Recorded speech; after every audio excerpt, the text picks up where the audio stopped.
What's happening, YouTube? It's Steve from Drifter Gaming here again today. Discussing my review this time for Death Stranding 2, the highly anticipated sequel from Hideo Kojima, following on from his original Death Stranding 1, which launched back in 2019. It was a polarizing game in which many critics claimed it to be basically a FedEx, a UPS, a DPD simulator, when in fact it was one of the most impactful games of last generation. And I'll be honest, it was I would say one of my top 10 games of all time. Even if you ignore the gameplay, which I can understand why a lot of people didn't like it, the story was absolutely incredible. And considering we were only a couple of months out from COVID and lockdown, it really did hit home just how important it is to have that connection with people and that we all stick together.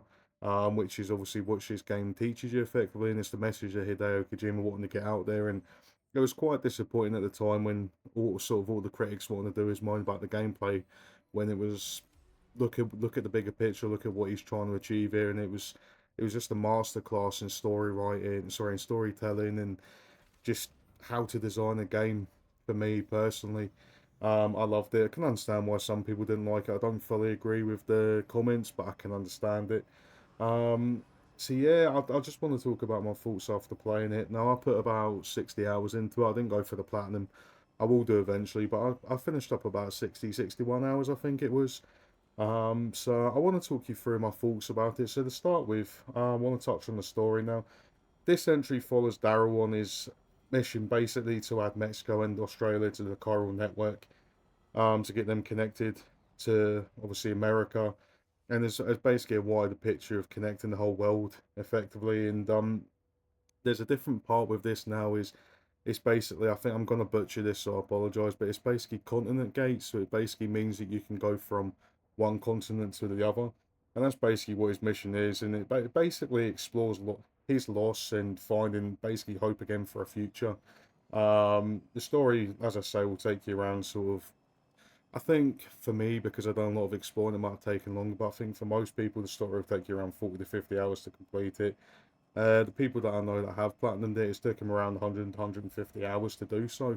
There's a lot of sort of grinding in there to basically get networks up, get different sort of distribution hubs up, and it can take a while and it can be quite lengthy, which is why obviously with everything coming out at the moment, I'll not be touching that probably till next year.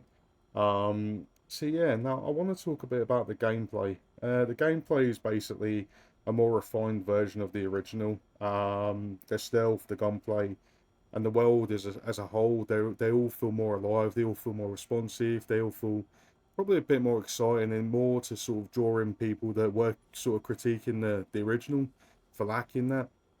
Things that happen now feel more natural. The gameplay feels really, really responsive. The sort of engaging battle with enemies, it feels responsive. It feels. I'm trying to think of the word to sort of describe it, but it feels more natural as such, and it feels unique. The world as a whole is obviously unique as it is, but the enemies that you come up with now, the enemy encounters, they feel more natural. They feel less sort of just there for the sake of it. They feel like it actually has meaning and has purpose. And it really does keep you immersed and invested in the world as a whole.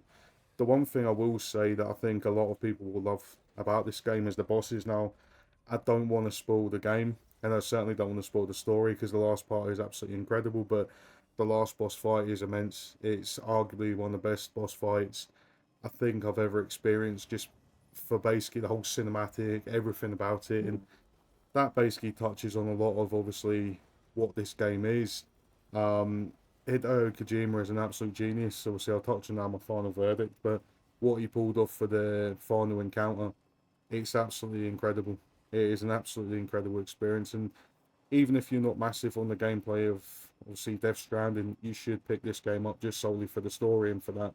That alone will make this game of the year. It really will. Absolutely incredible. The boss fights as a whole are far better than they were in the original. There's so much more variety. There's so much more to sort of sink your teeth into effectively, and it really is sort of an incredible experience just to actually see that as a whole and to see the payoff at the end.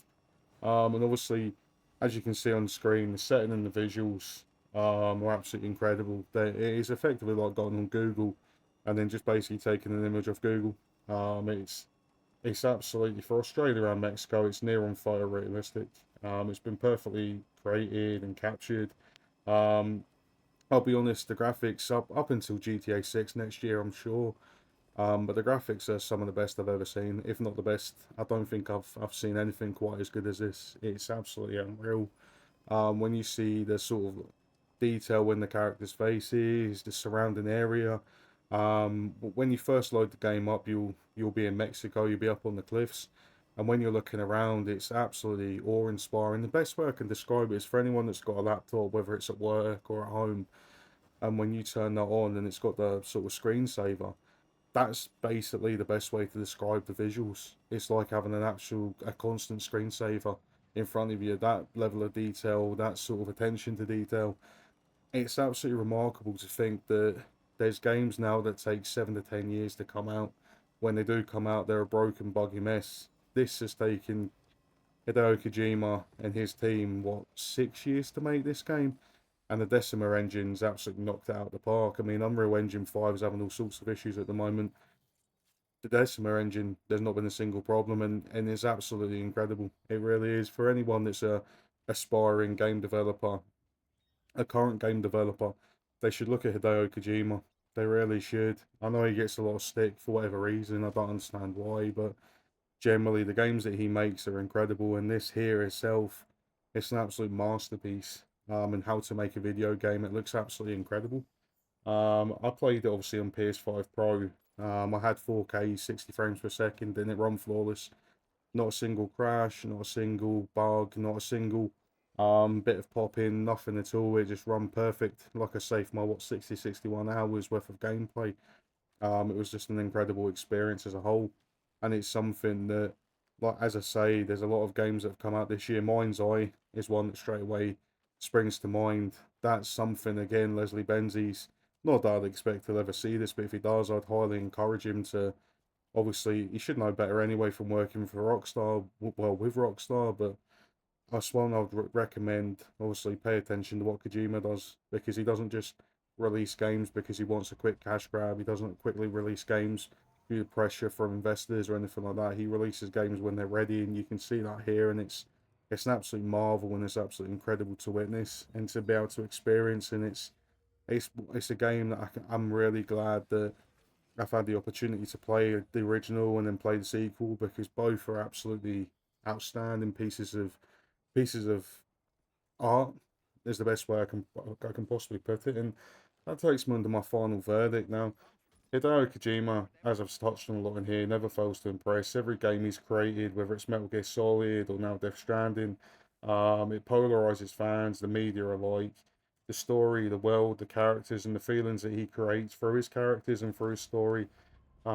It's been nothing short of amazing. Now I've played through all the Metal Gear Solid games. I've now played through these, and they're just incredible. They're timeless bits of art. They're timeless games. They're games that you can come back to in 30, 40, 50 years time and they'll never get old.